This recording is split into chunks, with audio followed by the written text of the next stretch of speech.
Hello, everyone. Mel here from DCC, and I want to talk a little bit today about how to maximize your college visit.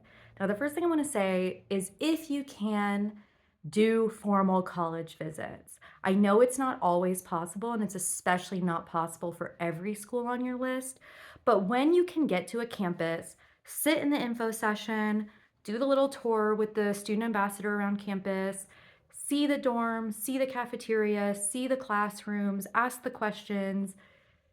It's just a better way of gauging a school than like driving by and staring at it or looking online. So try to do formal visits if you can, do them throughout high school. But when you go, I do recommend trying to maximize that visit. So, how to do that? One, take notes. Uh, I take notes on my phone. A lot of people like to take handwritten notes. I know like I give out like a write up of like good questions to ask to my students who tell me they're going on tours so they can see the kinds of things they might want to ask. Know what kinds of things that you, the parent, are looking for in tours. And students, you should also think about your priorities and what you're looking for.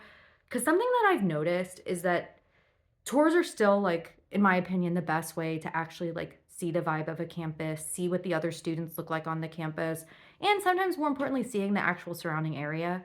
No school is ever going to say that they're in a not super nice area, and some of them are in not super nice areas. So you want to go see it. Um, See it for yourself and determine whether or not you care. Uh, so definitely ask a lot of questions, but something that I've noticed is that campus tours more and more seem focused on amenities. In his recent book, Dream School, Jeff Selingo makes a really good point about how, like, while the amenities are nice, they're not the kinds of things that keep students like on campus feeling like they're fitting in and making connections. In fact, like things like really nice dorms may keep students in their dorm and not like going out to study in a library or a cafe, for instance, where they're around other people. I think everyone should be very aware that there is a loneliness epidemic with young people right now, and different colleges are taking different approaches to this. You know, some colleges aren't addressing this at all. Some colleges say, oh, yeah, you could do one counseling session a year for free or something, which isn't really doing much.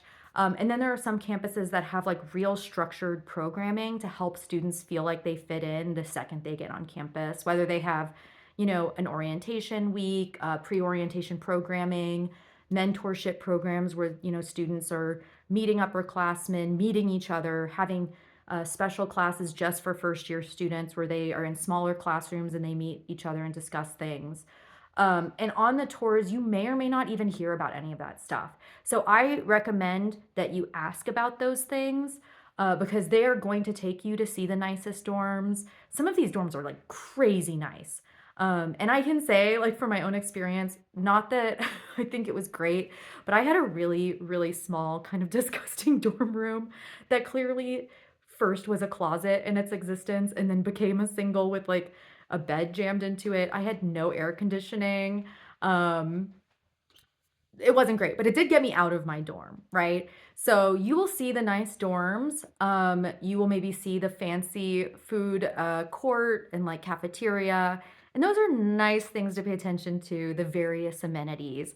But your student isn't going to college for those amenities, right? Like they're going to meet people, make friends, make connections, become the best like student scholar that they can be.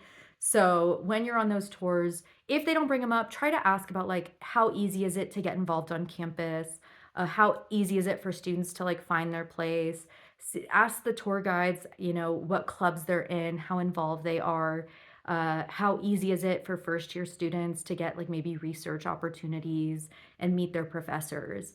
Um, you may be surprised at how much that can matter for a student to thrive on their campus. So, I thought that that was really great advice that I read in that book, and I wanted to pass it on.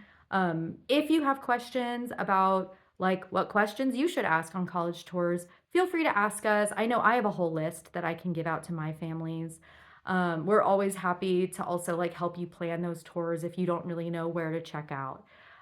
So Happy tours, do not neglect them in the process. They are very important.